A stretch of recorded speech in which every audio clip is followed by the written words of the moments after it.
আজকে আপনাদের সাথে যে টপিকটা নিয়ে আলোচনা করব সেই টপিকটা হলো জাতীয় বিশ্ববিদ্যালয়ে অনার্সে ভর্তি হওয়ার জন্য যে আবেদন প্রক্রিয়া, সেই আবেদন প্রক্রিয়া A to Z সম্পর্কে জানাই দিব।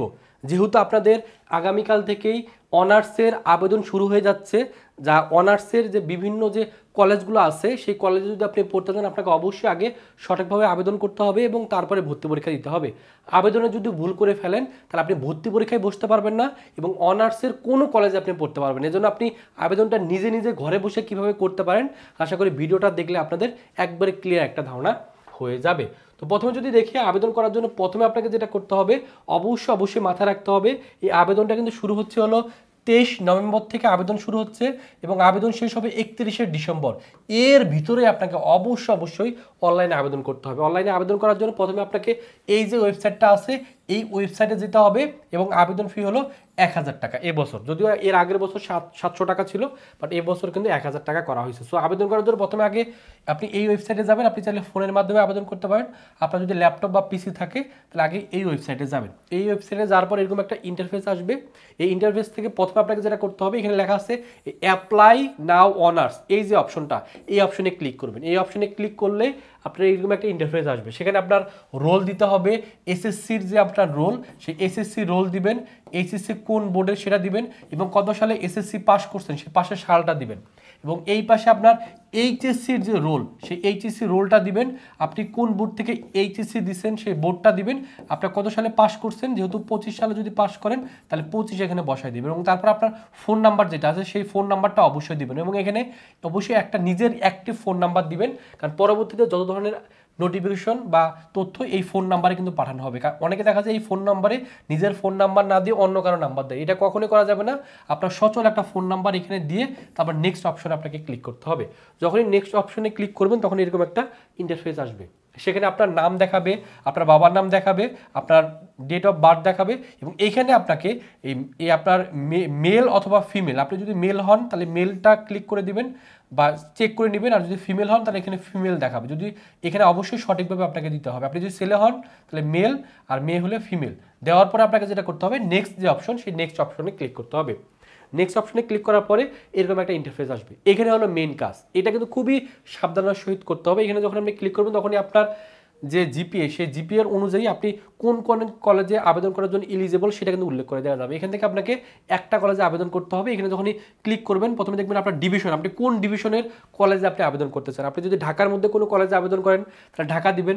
আপনি যদি রংপুর বিভাগের ভিতরে কোনো কলেজে আবেদন করেন তাহলে সেই বিভাগটা দিবেন। তারপর আপনি সেই কলেজটা কোন ডিস্ট্রিক্টে অবস্থিত সেই ডিস্ট্রিক্টটা এখানে দিবেন বা জেলাটা দিবেন এবং তারপরে দেখবেন এখানে কলেজের নামগুলো দেওয়া চলে আসবে। সেখান থেকে আপনার পছন্দের যে কলেজ সেই কলেজটাকে খুঁজে বের করতে হবে। খুঁজে বের করার পর সেটা ক্লিক করতে হবে। ক্লিক করার পরে দেখবেন এখানে আপনার সাবজেক্টগুলো দেখাবে, অর্থাৎ ওই কলেজে কি কি সাবজেক্ট আছে সেই সাবজেক্টগুলো এখানে দেখাবে এবং এখানে যখন সাবজেক্ট চয়েসটা দিবেন তখন অবশ্যই যেগুলো ভালো সাবজেক্ট মাথা রাখবেন, যেগুলো ভালো সাবজেক্ট সেগুলো উপর দিকে দিবেন, যেগুলো একটু কম জনপ্রিয় সাবজেক্ট সেগুলোকে অবশ্যই নিচের দিকে দিবেন। এটা কিন্তু ঠিকভাবে দিতে হবে। অনেকে যেটা করেন কম জনপ্রিয়গুলো উপরে দেন, ভালোগুলো নিচে দেন, এতে করে কিন্তু দেখা যায় স্টুডেন্টদের ভালো সাবজেক্ট আসে না। এই জন্য অবশ্যই মাথা রাখতে হবে সাবজেক্ট চয়েস দেওয়ার সময় অবশ্যই ভালো যেগুলো বা জনপ্রিয় যে সাবজেক্ট সেগুলো উপর দিবেন, তারপর মিড রেঞ্জের যে সাবজেক্ট আছে সেগুলো দিবেন এবং সেই নিচে কম জনপ্রিয় সাবজেক্টগুলো দিয়ে আপনি এখানে সাবজেক্ট চয়েসটা সঠিকভাবে দিয়ে দেবেন। অবশ্যই মাথায় রাখতে হবে সাবজেক্ট চয়েস ভুল করলে কিন্তু পরবর্তীতে ভালো সাবজেক্ট আপনি কখনোই পড়তে পারবেন না, কারণ মাইগ্রেশন হলে আস্তে আস্তে কিন্তু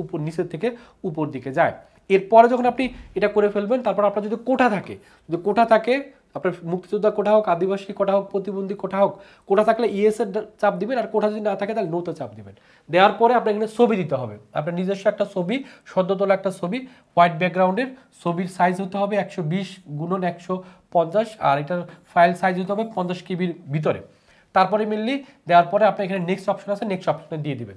নেক্সট অপশনে দেওয়ার পরে এখানে সব তথ্য এখানে ভালোভাবে দেখাবে, ভালোভাবে একবার পড়ে নেবেন। কোনো যদি ভুল না থাকে তাহলে আপনি এখানে যে সাবমিট অ্যাপ্লিকেশনে ক্লিক করলে একটা পিডিএফ চলে আসবে। এই পিডিএফটা আপনাকে ডাউনলোড করতে হবে। ডাউনলোড করার পরে সেটা প্রিন্ট করতে হবে। প্রিন্ট করার পরে সেখানে স্বাক্ষর দিতে হবে, আপনার নিজের একটা সিগনেচার দিবেন। দেওয়ার পরে যে কাজটা হলো এই যে ফাইলটা আপনি ডাউনলোড করার পর প্রিন্ট করে নিজের স্বাক্ষরটা দিলেন, এই কপিটা নিয়ে আপনি যেই কলেজে আবেদন করছেন সেই কলেজে যে জমা দিতে হবে। সেই কলেজে যদি অনলাইনে জমা নেয় তাহলে অনলাইনে জমা দিবেন, আর যদি অনলাইনে জমা না নেয় তাহলে সেই কলেজে সরাসরি আপনাকে যে 1000 টাকা যে ফি, সেই 1000 টাকা ফি, আবেদন ফি, আর এই যে ফর্মটা জমা দিতে হবে। যখন আপনি ফর্মটা জমা দেবেন কলেজ থেকে কিন্তু আপনার নাম্বারে একটা মেসেজ আসবে, কনফার্মেশন মেসেজ আসবে। অবশ্যই চেক করে নেবেন যে কনফার্মেশন মেসেজটা আসছে কিনা। যদি কনফার্মেশন মেসেজ না আসে তাহলে আপনি কিন্তু আপনার ভর্তিটা কিন্তু বাতিল হয়ে যাবে। যেন অবশ্যই আগে চেক করে নেবেন মেসেজ আসছে কিনা। মেসেজ যদি কোনো কারণে না আসে ওই কলেজে আবার পরে কিন্তু যে খোঁজ খবর নেবেন। আর যদি মেসেজ আসে তাহলে আপনার দুশ্চিন্তা মুক্ত থাকলেন, আপনার আবেদনটা সঠিকভাবে হয়ে গেছে। এই আবেদন করার পরে অবশ্যই আপনাকে কিন্তু কী করতে হবে, ভর্তি পরীক্ষায় বসতে হবে। তো আবেদনটা কিন্তু শুরু হচ্ছে হলো, এই আবেদনের ডেটটা দেওয়া আছে। তারপরে হলো আপনি এখন অ্যাডমিট কার্ডটা কবে পাবেন? অ্যাডমিট কার্ডটা হলো আপনাদের ভর্তি পরীক্ষা যেদিন হবে তার 7 দিন আগেই আপনি অ্যাডমিট কার্ডটা ডাউনলোড করে নিতে পারবেন। ওই অ্যাডমিট কার্ডটা ডাউনলোড করলে সেখানে কোথায় আপনার কেন্দ্র পড়বে, কয়টার সময় পরীক্ষা, সব কিছু উল্লেখ করে দেওয়া থাকবে। আর এক্সাম কবে হবে, এক্সামের ডেটটা এখনও যদিও প্রকাশিত হয়নি, বাট যেদিন এক্সাম হবে তার 15 দিন আগে আপনাকে কিন্তু অনলাইনে ওয়েবসাইটের মাধ্যমে জানাই দিবে বা মেসেজের মাধ্যমে কিন্তু জানাই দিবে। তো এখন আপনাদের মনে প্রশ্ন থাকতে পারে এবছর আবেদন কত জিপিএতে আবেদন করা যাবে। এবছর কিন্তু জিপিএ যোগ্যতা অনেক কমানো হয়েছে।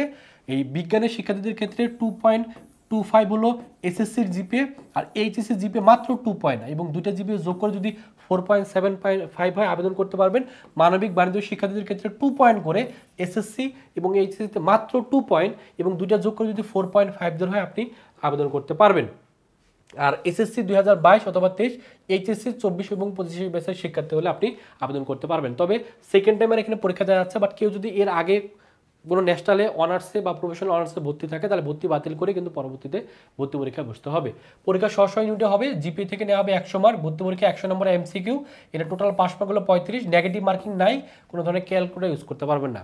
আর মানবন্ধন সবগুলোর ক্ষেত্রেই সেম, বিজ্ঞানের ক্ষেত্রে যেমন ইংরেজি থেকে 20, বাংলা থেকে 20, জিকে থেকে 20, আর যে গ্রুপ সাবজেক্ট আছে বিজ্ঞানের শিক্ষার্থীদের ফিজিক্স, কেমিস্ট্রি, ম্যাথ, বায়োলজি সেখান থেকে 40, সেমভাবে বাণিজ্যের ক্ষেত্রেও সেম, মানবিকের ক্ষেত্রেও সেম। তো যেহেতু অলরেডি আবেদন শুরু হয়ে গেছে, পরীক্ষা অবশ্যই খুব দ্রুত সময়ের ভিতরে হয়ে যাবে, এজন্য প্রস্তুতি আপনাকে কিন্তু ভালো করে নিতে হবে। সো আপনি যদি আপনার নিজের জেলা বা উপজেলা শহরের সরকারি কলেজে পড়তে চান অবশ্যই আপনাকে এই আবেদন করার পরে ভর্তি পরীক্ষা দিয়ে তারপরে কিন্তু চান্স পেতে হবে। এজন্য যারা যাচ্ছেন ন্যাশনালের প্রস্তুতি নেওয়া, পাশাপাশি গুচ্ছর প্রস্তুতি নিয়ে ফেলা, তারা চাইলে ভার্সিটি কক গুচ্ছ টার্গেট কোর্সে ভর্তি হতে পারেন। এখানে ভর্তি হলে গ্রুপ সাবজেক্টের যে প্রস্তুতি সেটা আপনার শতভাগ হয়ে যাবে। এটার কোর্স ফি 1500 টাকা, ভর্তি হওয়ার জন্য এই নাম্বারে 1500 টাকা বিকাশে পাঠিয়ে এই নাম্বারে কল দিলে কিন্তু ভর্তি করে নেওয়া হবে, এবং এখানে ভর্তি হলে টোটাল 55টা কিন্তু ক্লাস করতে পারবেন। আমাদের এখানে জিকে কোর্স আছে, এই জিকে কোর্সের ফি হলো 1000 টাকা, ভর্তি হওয়ার জন্য এই নাম্বারে 1000 টাকা বিকাশে পাঠিয়ে এই নাম্বারে কল দিলে ভর্তি করে নেওয়া হবে। এক্সাম ব্যাচও আছে বিজ্ঞান, মানবিক, বাণিজ্যের জন্য, কোর্স ফি 500 টাকা, ভর্তি হওয়ার জন্য এই নাম্বারে 500 টাকা বিকাশে পাঠিয়ে এই নাম্বারে কল দিলে ভর্তি করে নেওয়া হবে। এই হলো ন্যাশনালের আবেদন আপনি কীভাবে করবেন, ন্যাশনালের ভর্তির তথ্য সব কিছু আপনাদের জানিয়ে দিলাম। তারপর যদি কোনো প্রশ্ন থাকে অবশ্যই ভিডিওর কমেন্ট সেকশনে প্রশ্ন করে ফেলবেন, আমি চেষ্টা করব প্রশ্নের উত্তর দিয়ে দেওয়ার জন্য। সকলে ভালো থাকবেন, সুস্থ থাকবেন, আল্লাহ হাফেজ।